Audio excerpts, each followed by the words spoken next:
All right. I saw this appear in my recommended and I got interested in it. So what? This woman dated only far right men for a year. They were so insecure. You can say that again.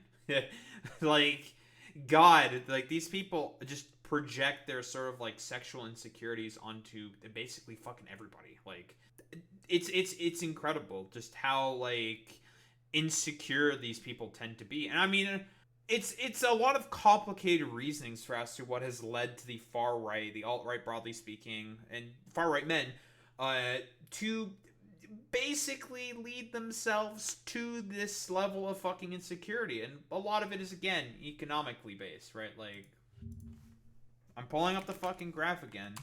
Here's the wage productivity gap.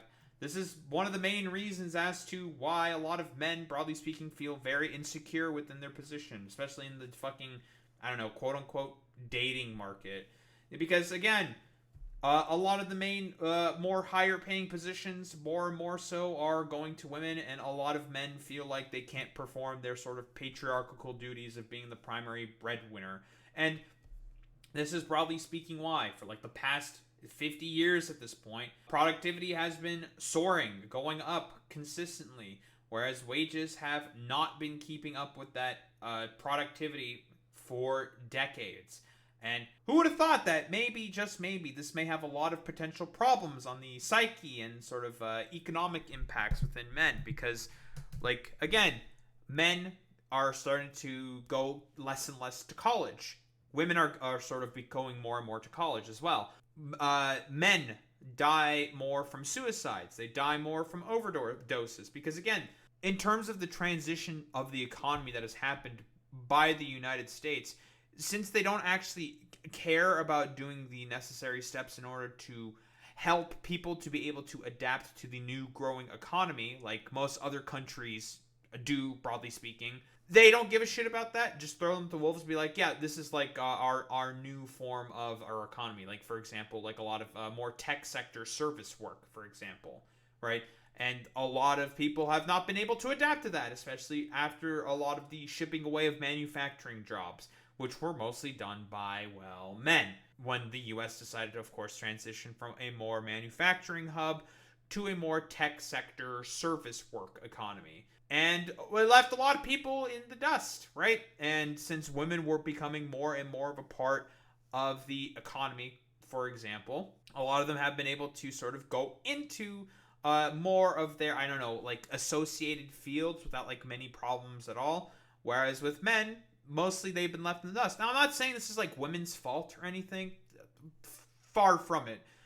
This is a broader byproduct of the transitioning economy that has happened, broadly speaking, throughout the time of the 70s, the 80s, the 90s, so on and so on and so forth, right? And again, we could talk about like things like learn to code. We can talk about things like the failures of like say the recession, Glass-Steagall repealing, and all there's like so many different things like the Bush tax cuts, the Trump tax cuts, all of these different like economic factors that have made it such that men, broadly speaking, are find it harder and harder and make it's way more difficult than ever for them to be able to find success within the economy, within life in terms of society.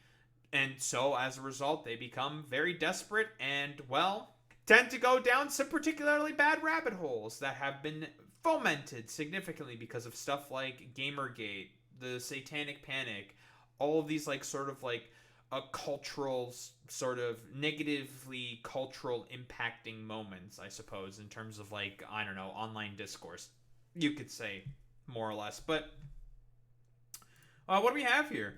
This woman dated only far right men for a year. They were so insecure. Yeah, I again, we've talked about like a lot of the reasons for this fucking for the insecurity, and I mean a lot of it is just like you can also just chalk it up to just rank old misogyny, right?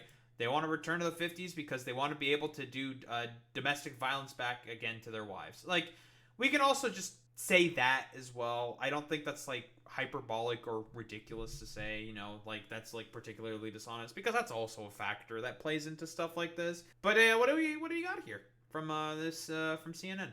CNN's Donnie O'Sullivan got in the cage with former UFC star turned podcaster Jake Shields to explore Anti-Semite, by the way. the Manosphere and why exactly it's so popular. They speak liberal, they have liberal friends, and then they go online and they are a white supremacist. This is Vera Papasova. She spent the last year dating far-right men in New York City for a story for Cosmopolitan magazine. They're the most insecure men I've ever sat down with. It was really difficult to have some of these dates because they were so insecure because they don't really know who they are and they don't know how to figure that out. She said the men she dated got all their news and information from the so-called Manosphere. They did not listen to anything else. They're only listening to independent media and they're only listening to men talking to men. The Manosphere is made up of macho podcasters and influencers. There's no such thing as an independent female. Oh, by the way, the only reason why these macho men sort of exist is because they just want to impress people within their sort of field. When I say that the Manosphere is probably some of the gayest shit on the fucking planet, they are incredibly fucking homoerotic. Andrew Tate here, for example, hates women. He hates being around women. He is one of the most fucking fruity gay motherfuckers I have ever seen on the fucking planet. Have you ever seen this man walk, for example? Bro does not walk like a normal human being, okay? He is gay, super fucking gay. He pretends like he loves all of his fucking wives, but that's complete fucking bullshit. He likes being able to have an expression of control. He doesn't like actually doing anything with those wives. He doesn't like interacting with those wives in particular. For him, all Andrew Tate fucking cares about is just having expressions of control over women. But that's what it is. In order to be able to show off to a bunch of his other fucking Manosphere buddies, being like, oh, look at this stupid bitch, how she'll grovel at my fucking feet when for I don't know, sustenance or some shit. It's all about that expression of fucking control. That's what these motherfuckers care about the most. Most women have zero concept of money. Females don't have independent thought. It's a space where UFC fighters are among those who reign supreme. They love the UFC guys. They love the MMA guys because those guys do what they can. They're modern gladiators. They're badass. Badass like Jake Shields, a former UFC star turned podcaster. Sorry. Now I'm starting to feel nervous. Thanks for... Have you seen this guy that is an Andrew Tate lookalike that does videos pretending to be Tate, then dances? Yes! I know exactly who you're talking about. Those videos are fucking funny as fuck. Yeah, of course. Who I met at an MMA gym in Las Vegas. Like all great MMA pros. I've never hit anyone in my life. I'm not punching back. Hear me. KO. This is CNN. Do you miss being full-time pro? In terms of course I miss it. To go from professional athlete, which is the highest of highs, to retirement. I guess the podcast has helped. You could fall into depression if you just go from the most amazing career where you're famous and spotlights to all of a sudden you're a nobody. Sure. Like other podcasters in the Manosphere, Jake regularly hosts controversial guests. And I name the podcast Fighting Back. I feel like we have to fight back what we're told we're allowed to do. I just don't like to be told you're not allowed to talk to this person. Why can't I talk to him? I'm not saying I agree with his ideology, but I should hear what he has to say. He's hosted the former... I mean, let's be honest here. I'll be honest, Jake, you tend to agree with a lot of your psychotic guests that you tend to have on your fucking goddamn podcast. So that's kind of the problem. We could take a look at Jake Shields' Twitter, and I don't know, if you scroll down long enough, you're just gonna find some fucking anti-Semitic schizo post from him, because again, he's just a fucking wacko. Former Grand Wizard of the Ku Klux Klan. Today I have a very, very special guest, Dr. David Duke. I know you're controversial, but I have no idea how controversial. And Thomas Russo, the leader of the white supremacist group Patriot Front. Let's go where we disagree a little bit. Let's hit race, because you're a white-only group? So the organization only allows people of American ethnicity, and all Americans, I believe, come from Europe, so they're white. The true heirs of the American spirit fight on! Yeah, no, I understand. Nazi shit, by the way. I'm also not brought anyone hateful. If I do, I'm going to be really on top of them. But so you saying that you haven't brought someone hateful on, right? People say, well, you brought on the Grand Wizard of the KKK, you brought on Patriot Front. Yeah. They're hateful. No, I think those are excellent questions, but people go and watch the actual interviews, I think they would be like, oh, this guy's not near as hateful as if I expected. But Vera says, hey.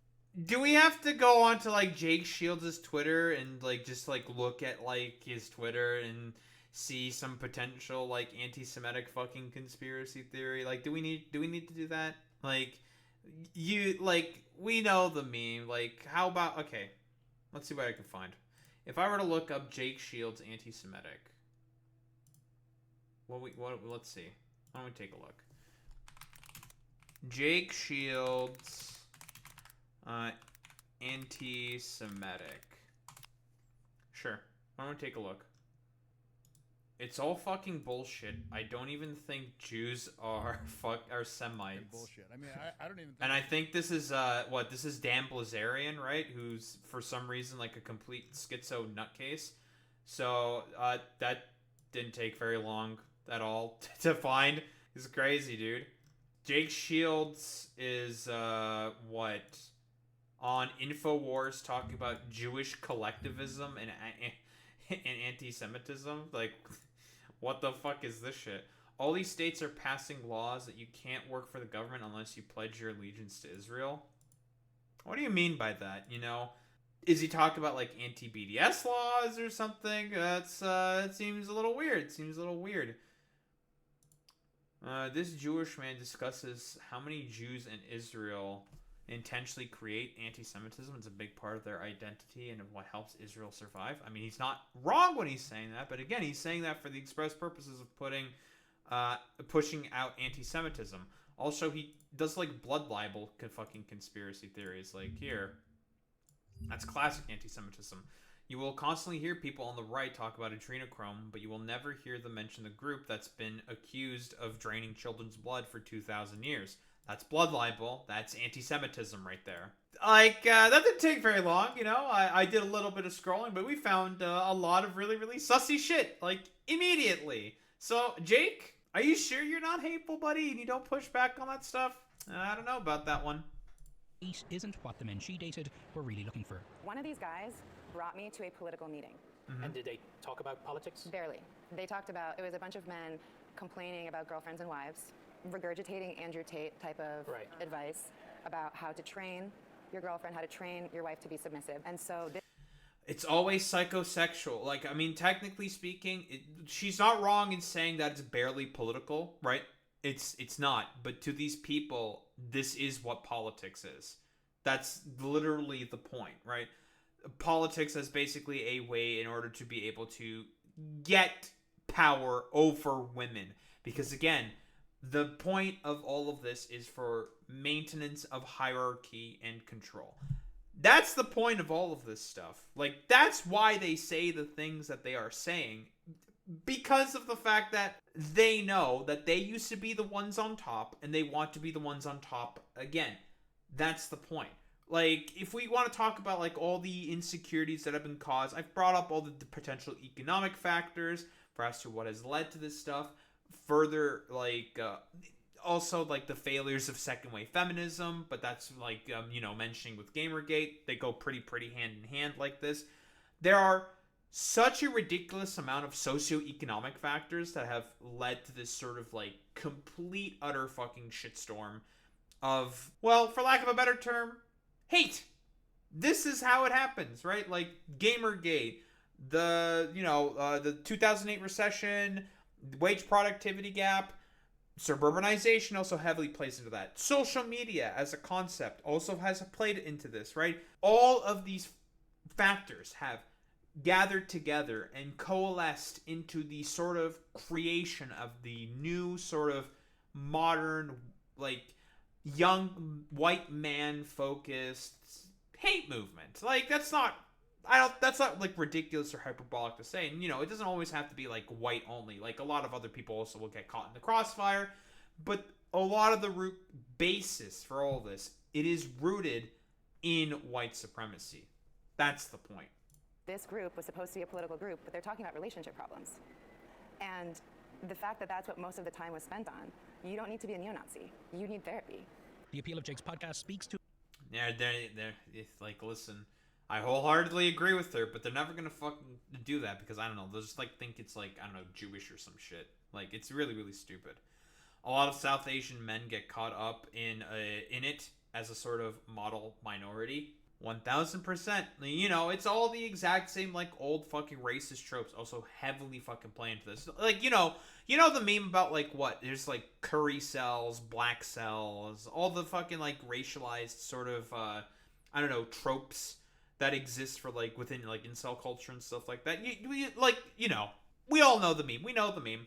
To a need among young men in this country that Vera says can't be ignored. You have to incentivize someone to want to be better. You can't just say, let's make men better. The thing about these guys is their biggest support system is online, but that also is very isolating, and isolation is what breeds hatred. Groups. Very, very good point here by Vera, you know. The problem is, and she hits the nail on the fucking head right there, broadly speaking, if you go online, and a lot of it is sort of ginned up dishonestly by a bunch of fucking media-trained charlatans that are trying to push particular political agendas, right? Gamergate being a fucking example with that. A lot of the, like, anti-feminism stuff, anti-woke stuff is purely there for the express purpose of being able to sort of push a particular political agenda, a conservative political agenda. That's the point of them doing all this, in order to be able to use liberal institutions, liberal laws and stuff like that in order to wrest back control, create the autocracy, get rid of all that stuff, and, well, maintain power and control under a dictator. That's basically the point of all of this. And guess what? You need people in order to be able to do that. So if you speak to a lot of men's insecurities, you talk about that, you give terrible prescriptions for them that are completely and utterly dead wrong, and, whoa, there you go. You've now been able to breed a very, very easy and catalyze a very, very, very easy hate movement. That's the point of all this.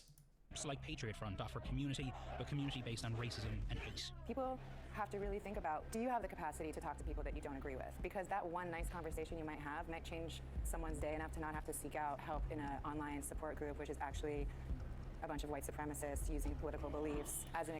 This is like, by the way, this is all stuff that was basically helped catalyzed by Steve Bannon, right? Steve Bannon recognized a lot of online sort of game forums, games in general, like WoW and stuff like that, that there was a lot of like lonely men, lonely white men specifically, that he can easily take advantage of in order to be able to create a new political movement, which has now coalesced to the sort of, I don't know, like bumblefuck shitstorm that the current MAGA movement currently is right now, which is, I guess, now in current upheaval because of the Epstein files. So, you know, like once you create that fucking snowball, it becomes very, very fucking difficult to control, right? Very conspiratorial, racist, and stuff like that. Like, it becomes very, very difficult for them to guide them in order to sort of achieve certain political beliefs.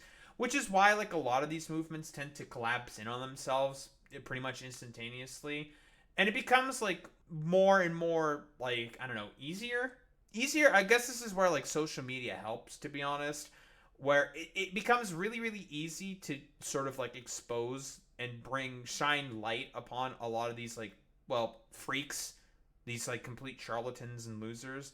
To be like, yeah, these people are really bad because of these reasons. Like, fucking look at these guys. They're complete psychos. Like, the Mehdi Hassan Jubilee did a fantastic example of sort of, like, exposing these freaks for who they really are, right?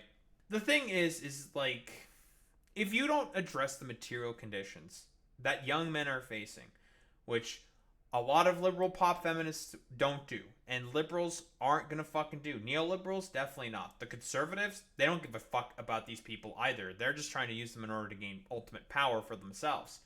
If you don't fucking address any of these problems, like, it's only going to keep happening, and it might even get worse. An excuse for how they feel. Donnie O'Sullivan is here with us now. Donnie, I'm so glad you've done this special. There's so much intrigue around this issue of the Manosphere. And in fact, Trump is going to the UFC tonight. How big of a role does the sport play in the Manosphere? Hey, well, yeah, and look, we should point out at the start here, there's tons of guys who are fans, and some women as well, who are fans of the UFC. This is a good point. Again, like, the UFC itself as a sport isn't inherently... I mean, it's pretty fucking man-coded, but the reason why it is as sort of, like, alpha male man-coded as it is because of Dana White. Dana White has a huge part to play in this, because he himself is he's a big Trump-supporting fan. He loves to go on the fucking, like, sort of, like, man-based, sort of, like, Manosphere podcast, talking with, like, a lot of these, like, I don't know, dipshit, like... Dana White, for fuck's sake, has shouted out Aiden Ross multiple times, like, and like the Nelk Boys and stuff like that, like the Dude Bro sort of like creators and podcasts and shit like that. Like, Dana White has a very, very big part to play for as to why UFC is as man-coded as it is. I have many friends who are fans of the UFC. It certainly does not mean, that if you are a fan of the UFC, you are falling sort of down this rabbit hole of hate and white supremacy and everything else. But what we are seeing is that there is this sort of, there is this crossover. The UFC is playing a greater and bigger role, really, in American life. Joe Rogan, who's the world's biggest podcaster, is a UFC commentator. Dana White, who is the founder of the UFC, is a prominent Trump supporter and was recently appointed to the board of Meta by Mark Zuckerberg himself, another big MMA and UFC fan. And actually fighting tonight in Miami, Trump is going to the event. We're not sure if he'll be there for the earlier fights, but fighting tonight in Miami at the UFC event is a fighter by the name of Bryce Mitchell, who recently set up a podcast of his own. And on his debut episode a few months ago, he said that Hitler was a... Oh, yeah, I remember. That guy basically was a... he said some sussy shit about Hitler. "quote-unquote good guy" or a great guy. Dana White, the head of the UFC, was quick to condemn that, but you can just kind of see there where folks who might be coming into this sport for one reason are a fan of fighting, and then they're getting exposed to views like Bryce Mitchell's. Couldn't have really said it any better myself. But yeah, broadly speaking, we all know why stuff like this has sort of been catalyzed. It's the fucking economy, stupid. And instead of being able to address the fucking economic issues that a lot of young men are facing in the sort of transitionary state, quote unquote, from a lot more of the manufacturing base that the US used to be into the more tech sector service economy that the US is now. A lot of liberals, broadly speaking, decided to go along with the sort of, prescription. I don't know if prescription is correct to say here. Basically, they decided to be well, what if we just said it's all men's fault, men suck, they blow, we don't like them, yada, yada, yada, and it's their own fault that they sort of gone into the position that they're currently in right now, when that's just it's not accurate. It's not how that works. It's not their fault. It's because of a lot of extenuating socioeconomic factors as to why it's basically degenerated into the sort of position that we find ourselves in. And a lot of pop feminists, because they have their own sort of goals to be able to sort of broadly speaking, commodify certain feminist movements for themselves, they're not going to also address any of these issues because they don't actually care about fucking addressing any of these issues just about as much as the far right also does not care at all about addressing any of the issues that these people are, broadly speaking, sort of suffering from. Because I do believe that, yes, a lot of these men are fucking suffering. That's not hyperbolic or ridiculous to say. Hardly, to be honest, right? A lot of people are sort of put into a predisposition where they are forced to have to make a lot of sacrifices and do a lot of, things. I'm not exactly certain what the best sort of take is here. Not do certain things, but go down certain fucking rabbit holes in order to be able to find solutions to the problems that they think that they are experiencing. And very often it tends to be white supremacy, Manosphere, Gamergate-esque tier, bullshit that has been catalyzed by dishonest actors in the right wing who want to be able to use this sort of fervor in order to be able to push their sort of broader political agenda of, basically making everyone else suffer. Because a lot of the people also, if you talk with any of these guys, if you know any of these people, none of them are happy. They're incredibly fucking miserable people. That's not ridiculous or hyperbolic to say. And a lot of this stuff is only going to make that even worse. I don't think there's really much else to say besides, we all know why this sort of movement has been catalyzed. It's the economy, stupid, the failures of liberal pop feminism, and, broadly speaking, the sort of cultural malaise and sort of listlessness that people feel, broadly speaking, because this isn't only just a man problem. This is also a problem with women. And I wouldn't be surprised if there may be a sort of sort of cultural sort of, tornado along with women and men or something that it becomes a potential even bigger shitstorm than Gamergate or something. I don't know. That's very highly speculative, but that's also a fucking thing as well. It's all of these particular things as a result of the fact that more and more so the economy is not there to serve you. It is there to serve the corporations and the rich, and it's making everything worse. Don't think there's really much else to say besides that.